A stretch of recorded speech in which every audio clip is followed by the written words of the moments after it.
All right, guys. For the first time on Writer's Ramble, I have actually gotten a request. Brace yourself. We're about to talk Harry Potter.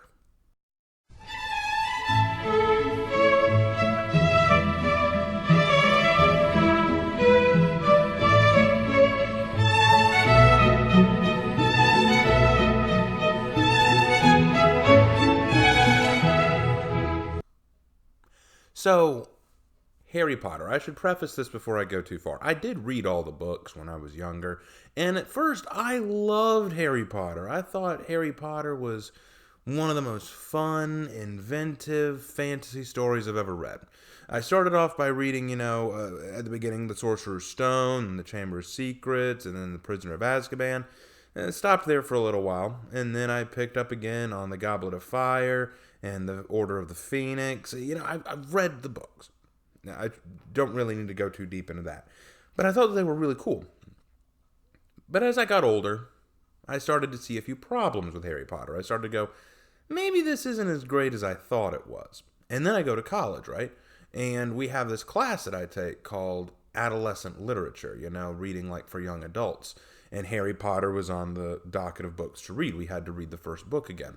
And so the professor says, okay, who here's read Harry Potter? And we all raise our hands. And then he says, okay, what do y'all think of that? And I went, it was okay. I mean, not great or anything, but it was okay. And the whole class just about lost it. Like, you don't like Harry Potter? How can you not like Harry Potter? It's like such an amazing book series. It's one of the best fantasy stories ever written. And I was going, it's okay, but it's not that great. But you know what? I blame myself for that because I am of the firm belief that if you dislike or like something, you should be able to articulate what about it you like or dislike. So I had to stop and think for a while. What is it about Harry Potter that made me love it at first and then slowly grow to hate it? What changed about Harry Potter for me? Well, if you have gone to my Deep Cliffs before, which are my like little editorial pieces, you have probably read where I wrote about my top 10 problems with Harry Potter. It's my Deep Cliff number 60. And you can see all my problems with it. But I will go into detail here why I have problems with Harry Potter. So, let's break it down. First of all, I want to say this. I want to say that the first big problem with Harry Potter that I have is J.K. Rowling as an author. Okay, you know what? I give her full credit. She was very good at creating a world, but she was terrible at creating characters. Like, I think that the characters in Harry Potter are some of the worst written characters ever. Want to know how I know this? Because even today, she is retconning her characters. She's trying to change her characters to be more relevant for modern audiences. Did anyone have to change the characters in Lord of the Rings? Did anyone have to change the characters, in The Lion, the Witch, and the Wardrobe? No, they didn't have to change the Narnia or Lord of the Rings characters, but J.K. Rowling's over here trying to retcon all of her characters. Oh, did you know that Dumbledore's actually gay? You didn't know that, did you? Oh, did you know Hermione was actually black? Oh, yeah, making her white in the movies was a total coincidence. God, come on. It's just so awful. But there's more to it than just that stuff. There's more to it. Think about when you were a fan of Harry Potter, if you are still a fan of Harry Potter. What was it about the wizarding world of Harry Potter that you loved so much? Did you imagine which house you'd be chosen for? Did you imagine what classes you'd enjoy the most, which teachers you'd like the most? Did you see yourself waving a wand and casting magic spells? Did you see yourself riding a hippogriff, like in the third movie? Did you see yourself doing all these amazing magical feats? Yeah, probably. Now, ask yourself, did you see yourself doing them with Harry? Or Hermione or Ron? Did you see yourself in their group of friends? Did you see yourself hanging out with Harry and doing stuff with him? I really doubt it. Because as I thought back, I didn't give one flying fart about Harry Potter and his friends. I didn't care about Ron Weasley. I found Hermione annoying. And I found Harry to be one of the worst lead male characters I've ever read. Now, Don't get me wrong. In the first book, he was okay. I mean, I didn't really have anything against him per se. He was the wide-eyed, innocent kid, new to the wizarding world. He's very much the train that we're supposed to ride. He's supposed to take us through the wizarding world with fresh eyes, and we're there to enjoy the ride. And for the first 2 or 3 books, yeah, that's exactly what happened. You see, oh, it's just so much fun. It's so happy. This is so cool. Look at all this magic. Look at this castle. Look at all the cool things in it. It was so much fun. And in the movies, you kind of see that too, because in the first 2 movies, it's bright, it's colorful, the music's very jovial. You feel like it's warm. I would describe it as very bright and warm. You feel very wrapped up in the beauty of Hogwarts and in the beauty of Harry's journey.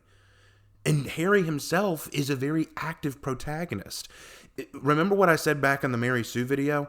I said that a good character has a goal and they seek to complete it. They seek to achieve it. Well, in the first 2 books, that's definitely true of Harry. What happens? Harry's goals are to, 1, get away from his aunt and uncle and go to Hogwarts. 2, to stop whoever it is trying to steal the Sorcerer's Stone. Well, he works to achieve both of those. He does everything he can to get his letter and go to Hogwarts. And then he does everything he can to stop whoever it is from stealing the stone. We find out later that it's Quirrell and that it's Voldemort, but he thought it was Snape, whatever. But he was trying to stop whoever it was from trying to steal the stone. And then in the Chamber of Secrets, his goal there, simple. Find out where the Chamber of Secrets is and stop all these attacks from happening. He works to make the Polyjuice Potion to do that. He interviews Malfoy to get the information. He goes to the Forbidden Forest to talk to Aragog about who really opened it up. And then he goes down to defeat the Basilisk to save Ginny. Bam! He has goals. He completes them. It's by the 3rd book and the rest going on that I notice he isn't as proactive. He's what my dad calls, and what I like to call, a reluctant hero. He's the hero who kind of gets pulled into the adventure and never really makes the choice to do it himself. Now, in the 3rd book, I can forgive it a little bit because we get a little bit of dramatic story for Harry's family at that point, his godfather and everything. So I was a little forgiving in that. But in the 4th one, no. You know what would have been interesting in the 4th one? He gets his name forced into the Goblet of Fire. Somehow the Goblet of Fire is hoodwinked into choosing Harry as a 4th contender for the Triwizard Cup, which can only pick 3 people. He becomes the 4th person, and no one's going to investigate this. Everyone just blindly goes into, oh, well, I guess we better just go along with it. I guess we just better have it happen and see what happens. No! You investigate this! Who is around it? When did they get access to it? But nothing ever happens. Why doesn't Harry say, you know what, guys? I think we need to find out who's behind this. I'm willing to bet it's Voldemort. You want to bet it's Voldemort? Yeah, I'll bet it's Voldemort. It's probably Voldemort. No! We'll get to that in a minute. I've got more to say on that. But he never does anything. He's just kind of like, I guess I'm in for the long haul. He literally gets dragged through it. In the 5th one, he gets dragged through his year at Hogwarts. He doesn't even choose to make Dumbledore's army. Hermione shoehorns him into that. The only choice he makes in the 5th book was to go to the Ministry of Magic to save Sirius. And Sirius dies. It was kind of funny, actually. Like, I'm going to make a conscious decision for once. Fail. So there's that. And then in the 6th one, what even was the 6th one? I barely followed that. It was... Sometimes he's dealing with Slughorn and his weird parties. Then he's going with Dumbledore to get the Horcrux. I'll get to the Horcruxes. Oh my gosh, this is going to be such a long video. I'm so sorry, guys, but you wanted to hear me ramble. But yeah, Harry's not a great character. He's whiny. He's needy. He spends most of his time complaining about his scar and about how he has no parents. Get over yourself. We don't hear Luke Skywalker in Star Wars whine about his parents not being around. We don't hear Frodo whining about how his parents aren't around. We don't hear other people whose parents are gone complain about it as much as you do. Okay, Harry, you are the chosen one. Literally, there was a moment in the 6th movie that I loved. It was one of my favorite moments. So, I should say that J.K. Rowling's not very good at writing romance. I'll get to that. There's a lot I need to get to. She's not good at writing romance. And Harry and his romantic life kind of sucks in all the movies. But there's a moment in the 6th movie which was really funny. There was this girl clearly crushing on Harry. And Hermione points this out, and Harry's kind of like, ooh, really? And then she goes, she's only in love with you because she thinks you're the chosen one. He legit says, well, I am the chosen one. And then she slaps him. And I'm going, no, he's right. Own it, dude. If someone came up to me and said, hey, you know what, man? You're actually the chosen one. You're actually going to be the one who saves the world one day. Throw me a parade, please. I would not be humble. I would not be humble. I know I should be. I know I should be humble like Jesus, but I wouldn't be. I'd be like, come on, man. If I'm going to be the chosen one. I genuinely think that the chosen one trope is one of the worst tropes ever created. I hate prophecy tropes. I hate chosen one tropes. They're all annoying to me. But if I have to be one, I'm going to own it. And Harry finally owns it. But that's the thing. He's the chosen one. And that's another problem with the world. Why don't people trust Harry? Why don't they trust him? He saved the school in the first book, and Dumbledore points out the whole school knows about it. He saves the school in the second book, and again, the whole school knows about it. Why don't they trust him by book 4? He put his name into the Goblet of Fire. Why did he do that? Is he just a glory hog? You've known him for 3 years. Don't you think that he is a respectable person at this point? Don't you trust him at this point? No, we don't trust him. Maybe if you saved the school an 8th time, we'd believe you. God, it makes no sense. He's the chosen one, and he stopped Voldemort twice. Maybe we shouldn't trust him. He's the one who defeated the Dark Lord. Maybe he opened the Chamber of Secrets. What a joke. It's such a joke. It's such poor writing. Okay, back to my point. Okay, so let me get off Harry for a minute and talk about the other two characters. Ron. Okay, so in the 4th book, when Harry's name comes out of the Goblet of Fire, Ron gets all upset and jealous of Harry because he thinks that, Harry's this cool chosen one and all he is Harry Potter's stupid friend. You want to know what I find funny about that moment in the 4th book? We're supposed to feel sorry for Ron, but he is 100% right. He is just Harry Potter's stupid friend. That's all he is. I dare you to prove otherwise. No, those of you who love Harry Potter out there, I dare you, please. Other than his victory in the Sorcerer's Stone in the chess match, and him killing one Horcrux in the final book, what has Ron contributed significant to the story? Nothing. He's contributed nothing. He is just a doofus. He's a dummy. He is if Harry Potter is Mickey Mouse and Hermione is Donald Duck, he is Goofy. He is the big, tall, stupid one we're all supposed to point and laugh at, which he shouldn't have been. You want to know what I thought of Ron when I first saw him? Harry may be the chosen one. Hermione may be the one who did all the studying with the book smarts, but Ron is the one with the experience. There was this great moment in the first book that I really liked where they were about to go flying on broomsticks for the first time, and Hermione was being all like, oh, I've read this book about flying and this book about flying, and they all kind of laughed when even though after doing all this reading, she couldn't figure out how to do it. Want to know why? Because there are some things you can't learn from a book. There are some things you can't learn from studying. You've got to experience it. Ron was a pure-blood wizard. He grew up in the wizarding world. He had experience in the wizarding world that none of the other characters had. He had experience that Harry didn't have. He had experience that Hermione didn't have. And yet by book 3, Hermione was teaching Ron things. That makes no sense to me. Ron should be teaching them things. Ron should know things they don't. Hell, Ron should have been the one who recognized the dark mark before Hermione did. Ron should have been the one who taught Harry things about flying and about sports and about magic. Ron should already know a few spells. You're telling me the only spell he knew in the first book was that lame-ass one that his brothers taught him? Come on. It's really sad to me because in the first book, Ron looks in the mirror of Erised and he sees himself as head boy, as captain of the Quidditch team, as prefect, all these great honors and people surrounding him, clapping him on the back. And Dumbledore explains the reason why. Ron's always grown up around these brothers who were such overachievers, who all achieved great things, and he doesn't want to live in their shadow. And so Ron's big goal is to go beyond them, to become something more.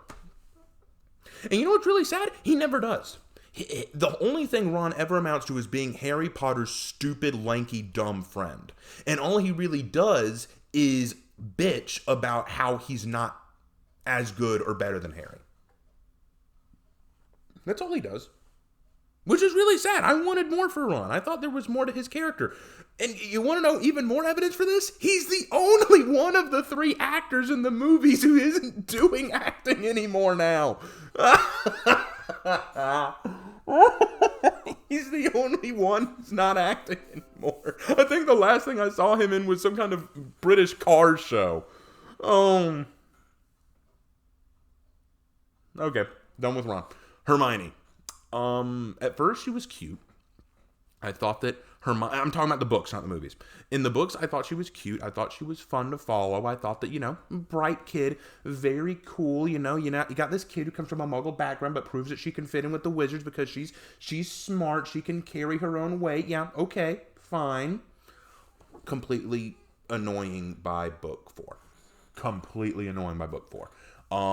Does not really interest me anymore. All she does is nag on people and she's the bookworm, and she's the one everyone goes to for important information. And there are times where that just grates on me. There comes a point where I say, I want you to fail. And yeah, I give full credit to the movies. The characters played up just as well there. Okay, so let me get off of those 3 and talk about the other big problem that I see with Harry Potter. Besides just the characters and the poor writing, I want to talk about the other 2 big things about Harry Potter that really, really get me. The first thing is the romance writing. It started in book 4, but romance became a seriously annoying aspect of the story.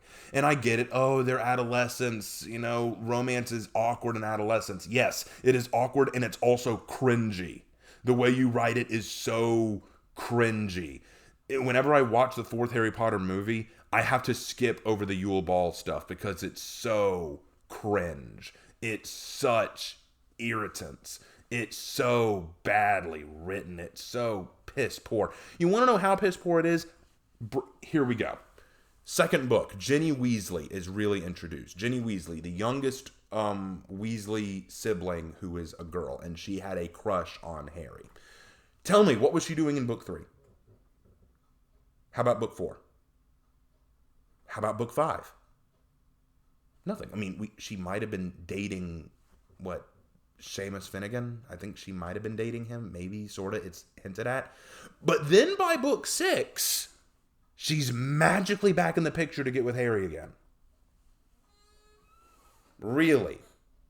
That seems perfectly woven in, like a tapestry woven perfectly. That's awful. And then Cho Chang. Oh my gosh. So Harry gets with this girl, Cho Chang, in book 5, but then they form Dumbledore's army, and she's forced to drink Veritaserum, that truth potion that makes you tell the truth. She's forced to take this stuff, and it makes her tell Umbridge where the Dumbledore's army is. And what does everyone in Dumbledore's army do? Even Harry, they shun her. How dare you give this away? How could you give us away like that? It wasn't her fault, dummy. You should have at least apologized. Never does. Cho's kind of shoved into the background. Forget about Cho. That was just a side character. We needed to set it up so that he kind of likes her for a little while to sort of hint at a romance, but then we'll get Harry with Ginny. You want to know how bad that is? Even J.K. Rowling admitted that Harry shouldn't have gotten with Ginny. It made no sense. None. Okay, so J.K. Rowling, after writing Harry Potter, it was a big hit, huge hit. And I will not deny that Harry Potter is a phenomenal book series because it captured the imagination of millions of people. But I don't think it's because of the characters. I don't think it's because of the writing. I think it's because she created a brilliant world of wizards. She created she created an almost seamless meld between the wizarding world and our world. It made sense. It felt real. It felt like something we could immerse ourselves in, and more than anything, it felt like we could be a part of it. Guys, I've said this before. One of the reasons why I think One Piece is one of my favorite anime of all is because when I watch it, I want to become part of the One Piece crew. I want to get on the Thousand Sunny and go on adventures with Luffy, Zoro, Nami, Chopper, Usopp, Robin, Frankie, and Brook. I want to go on an adventure with all these people. I want to see the world with these characters and be part of the One Piece world. I don't need powers to do it. I just want to be part of it. And that is what the Harry Potter world kind of could have done for me. It created Hogwarts, which was a castle I'd love to go to. I'd love to take these wizarding courses. I'd love to be put into a house. I'd love to learn transfiguration and charms and potions and how to fly a broomstick. I'd love to play Quidditch. I'd love to do all these things. That's why we have Quidditch now as an actual sport that people play in college. I'm not kidding. It's something that people really play. And it looks so stupid to see them do it.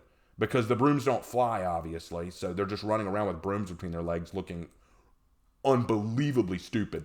But hey, if you want to do that, you do that. But that just leads into my point. It's a great world building thing. But Harry himself, the characters that she created that we were supposed to follow in this world are bad. I am annoyed by the characters. And if you genuinely like Harry Potter and you're like, no, but I love Harry Potter, ask yourself, do you like it because of Harry, or do you like it because of the world? Do you like it because of who the characters are, or do you like it because what the world gave you? And now, I know that I've ranted for a while. It's been like 20 minutes now, and I thank you so much for those of you who have stuck it out with me this far. I promise I'm almost done, but there are just a few more things I want to hit. First of all, for all of you people out there who say, oh, but you know, J.K. Rowling did a pretty good job. I think that she did a decent job. I think that you're being a little too harsh on her. Okay, maybe I am. Some people have actually said the only reason you're harking on her is because she's a better writer than you. The only reason you're harking on her mistakes is because she's more popular than you and you're jealous. Well, I would agree with that, except for a few things. I know that I make mistakes in my writing. I'm not a great author. I'm fully aware of that. I'm not anywhere near her level of writing. But you know what? She's made millions upon millions of dollars on her writing. And if I'm seeing these mistakes, that's a problem. You know? It's like, okay, what do you have to say to me? I make millions and millions of dollars on my writing, and you can't even seem to make it past 50. You're right, sure, okay. Then how is it your mistakes are so egregious even I can point them out? That's my big question. And then, of course, okay, the whole political thing. Here's my theory on the political thing with making Dumbledore gay, making Hermione black. Okay, here's the thing. I do not believe for 1 minute that she ever intended Dumbledore to be gay or Hermione to be black or any of this stuff. I don't believe that for a second. What I think happened was she released Harry Potter, finished the book series. It was still really popular. She tried to write a new book series, didn't take off. She tried to write a spin-off of Harry Potter called Fantastic Beasts and Where to Find Them. Did okay, but not as good as Harry Potter. And she's afraid, oh no, I'm starting to become less relevant. So she quickly started thinking, okay, how can I make it so that it's now relevant again in the modern age? Dumbledore's gay. That'll get the LGBTQ people happy with me. And Hermione's being played by a black girl in this play. Oh, I always intended Hermione to be black. You know, just trying to pander to people to keep herself relevant. And that'd be like me coming out and saying, oh, by the way, in Monster Club, did you know that Tamil was gay? No one cares. No one cares. It's like, you know what? Writing gay characters and black characters and minority characters in general, I should do a writer's ramble about that. But you know what?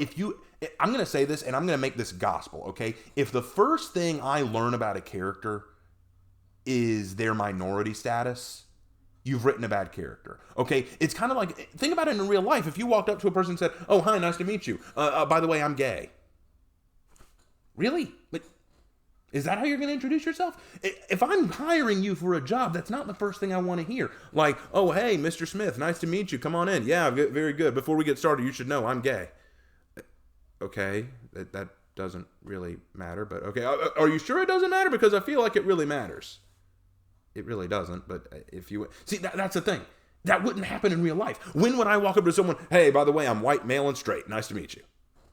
That makes no sense. That's not... Let me be honest. If a book started like this, if I opened up chapter 1, sentence 1, my name is Adam, and I'm a queer. Wait, why? Why does that matter? My name is Sasha, and I'm black. No, don't tell me. Show me. Show me the culture you live in. Show me where you come from. Use your diction and your dialogue and your dialect to tell me that you're black. Don't just write down, I'm black. Good writing is where you let the characters express who and what they are through their deeds and through their actions, not just straight up telling you. The fact that J.K. Rowling had to come out and tell the world Dumbledore's gay and Hermione's black shows me you didn't care enough about it in the story to let the characters do it for themselves. But you know what I find even funnier about all that? Let's say it's true. Dumbledore was gay. Doesn't that make his intimacy with Harry Potter that much more uncomfortable? You're making a gay headmaster spend a lot of very intimate time with Harry, who is a underage boy. That seems very risque, especially in the 5th book and movie where Dumbledore says that he didn't tell Harry what was going on because I cared too much about you. Oh, that makes it even more weird. Oh God, that was awful. But that's why I don't believe it. I think she literally made that up just to spark controversy. Okay. All that said, here comes the big one. The big problem I have with Harry Potter. The ultimate issue I have. And here's the thing about this issue. It wouldn't be a big issue, except, remember, earlier, all these people were praising, oh, it's so amazing, oh, I love it, I love Harry Potter, it's the greatest thing ever, it's the greatest thing ever. But when you really get down to it, when I analyze this portion of Harry Potter, everyone says the same thing. Dude, you're reading too much into it. It's a kid's book. Yeah, well, if it's a kid's book, why do you praise it as the second Bible? Why do you praise it as the greatest fantasy story ever written? Better than Lord of the Rings? Better than the Narnia Chronicles? Better than those? It's better than those, and yet it's just a kid's book. Really? Sorry. Okay, here it is. When you analyze Voldemort, the Horcruxes, and his plans, it falls apart for me. So, let's really break it down for a minute. Let's break it down. Voldemort's big plan, after he was defeated by Harry, was to kidnap Harry and use him in some kind of potion where he uses Harry's blood to bring him back. Why? Because it was established in the first book that Voldemort was defeated by Harry Potter because he was protected by his mother's love. His mother's love put a barrier around Harry that Voldemort couldn't get through, which was how Harry survived his attack in the first book, how he survived being killed when he was a baby. And so now Voldemort is going to take Harry's blood so that now he can negate the effects of his mother's love. Now he has Harry's mother's love's protection. Ooh, boy. Where do we start? Okay. Voldy, buddy, Voldemort. Can I call you Voldy, or would you like Tom? Either one. Voldy. Okay. So, love is a bloodborne pathogen? Quick, get this man 20 cc's of love. Stat. This feels like a Campers commercial. This man needs some love. Bring me the love serum. Love is a bloodborne pathogen. You can actually transmit love through veins. And if that's true, how come no one ever said, hey, Harry, hold out your arm. We need a few ounces of love. And here's the other part. Voldemort says, it was old magic, something I should have foreseen. Oh, so it's magic. It's not just love. It's actually a magic spell. So who else learned this? Who else learned this? Where did they learn it? Where did Lily Potter learn this spell? Who taught it to her? Did she figure it out herself? Very handy of her. Why didn't she teach anyone else? Seems like a great amount of protection there. Why? And come on, you think Voldemort's never killed other babies and families before? Hagrid explained that no one understood why he couldn't kill Harry. He'd killed children before. What was different about Harry?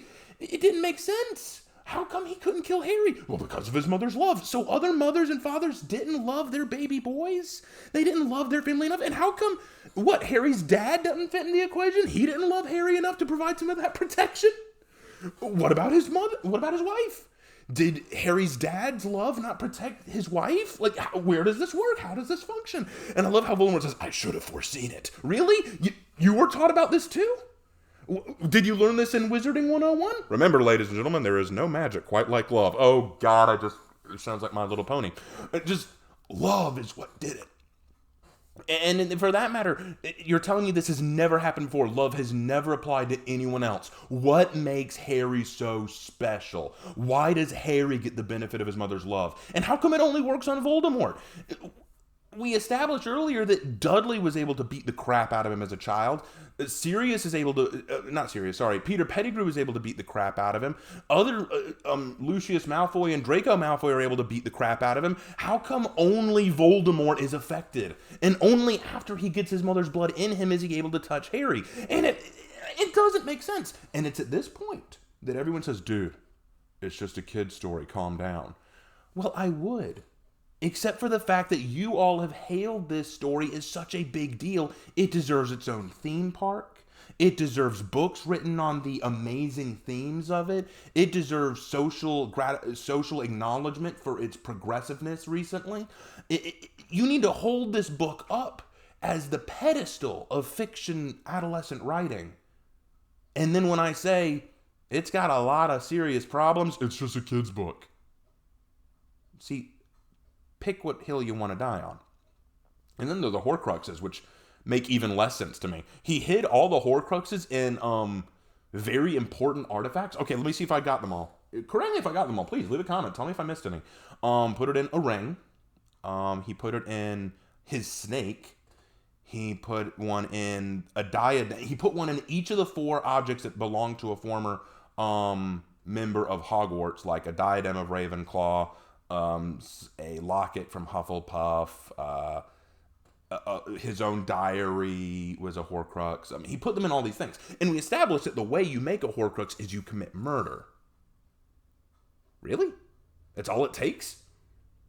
Surely there are lots of people in the wizarding world who committed murder before Voldemort. Didn't they have the Horcrux? And they acted like it was a big deal that he created 7 or so Horcruxes.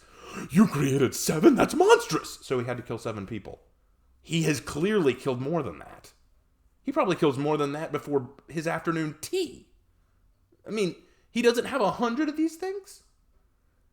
And for that matter, why did he make them such valuable items? Why not make them things that no one would ever expect? You know what? Make one a dirty old boot. No one would ever think a dirty old boot was a Horcrux. That's the beauty of it. Make it a dirty old boot and hide that boot amongst a pile of trash. No one's ever going to find it. It doesn't make sense. And then a Horcrux can only be destroyed by something that would be otherwise completely fatal. They stabbed Tom Riddle's diary with the poison of a basilisk fang, which Harry also got stabbed with, but still got healed by phoenix tears. So clearly the basilisk venom is not 100% fatal. It can be cured by phoenix tears. Therefore, it is not 100% fatal. And if that is the case, why didn't they just use a killing curse? I mean, they kept casting all these curses on the locket, remember, and nothing worked. Why not use a killing curse? That would kill it, wouldn't it? Because it would be otherwise fatal. Remember what they said about the killing curse. The only one who's ever survived the killing curse was Harry, and that was because mother's love. Oh, wait, mother's love protects all. It's so stupid. Okay, done. I promise. I'm not gonna bring that up anymore. I'm good. But you see what I mean? When you really start picking at the little threads here, you start to unravel how messed up the whole story is. I don't want to say that it's just bad writing. I just think that, again, if you just look at the world of Harry Potter, not Harry's story, not Voldemort's story, but just look at the world of Harry Potter, it's a great world. It built itself up as a really great, very wonderfully designed world. I love Hogwarts. I love some of the stuff that they came up with, some of the different kinds of magics, the histories of magic, stuff like that. But when you look at Harry's story, when you look at the conflict, when you look at the problems he has to face, there are moments where I go, is this really such a big deal? One of the things that always confused me about Harry Potter was they make it look like muggles. They always talk about muggles and regular humans like, they're such backwards people. What are these? I'm like, you are aware if I had a gun, I could take out Voldemort, right? Okay, I'm going to think Wild Wild West here. Think Wild Wild West, all right? I'm sitting there with a pistol. Like, it's high noon. And by the time he says, my gun's already up. I'd love to see him protego that real quick. Y'all make it sound like, you've never read the books, you don't know. I do, okay? The amount of time it takes me to fire a gun and waste somebody who's trying to kill me, by the time he finishes saying Avada Kedavra, I've already shot him in the face. But they make it sound like, I remember in the 3rd book, when they were releasing information about Sirius Black to the Muggle people so that the Muggles could be on the lookout for him too, they tried to say that he's a dangerous man and carrying a gun, which they say it's some kind of Muggle wand that they use to kill people. You don't know what a gun is! You weren't around during World War II! I thought y'all were around for this. It was kind of a big deal in Britain for a while.